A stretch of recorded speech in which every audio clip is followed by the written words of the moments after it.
کیا جاپانی وزیر اعظم نے اپنے ہی لوگوں کے قاتل کو خراج تحسین پیش کیا؟ کیا امریکہ کے حالیہ دورے کے دوران اس پائلٹ کی خبر پر پھول رکھے گئے جس نے ناگاساکی کو راکھ کے ڈھیر میں بدل دیا تھا؟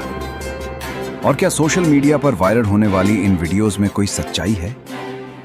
آئیے حقائق کا جائزہ لیتے ہیں۔ یہ 20 مارچ 2026 کی تاریخ ہے جب جاپانی وزیر اعظم تھنائے تاکائیچی واشنگٹن کے سرکاری دورے پر تھی۔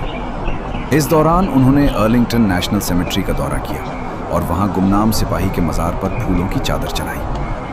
یاد رہے کہ یہ ایک بین الاقوامی سفارتی روایت ہے جو دنیا بھر سے آنے والے سربراہان مملکت اس مزار پر جا کر پوری کرتے ہیں۔ لیکن سوشل میڈیا پر اس ویڈیو کو ایک نہایت گمراہ کن رنگ دیا گیا۔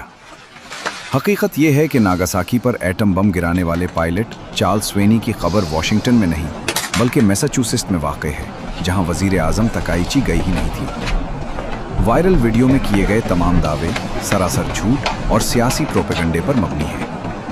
تاریخی حقائق کو مسخ کرنا آسان ہے، لیکن سچ کو چھپانا ناممکن۔ جاپان کے لیے ہیروشیما اور ناگاساکی ایک ایسا زخم ہے جسے کوئی جاپانی کبھی فراموش نہیں کر سکتا، اور نہ ہی کوئی جاپانی سربراہ کسی قاتل کو خراج عقیدت پیش کرنے کا سوچ سکتا ہے۔ ایسی حساس خبروں کو شیئر کرنے سے پہلے ان کی تصدیق لازمی کریں۔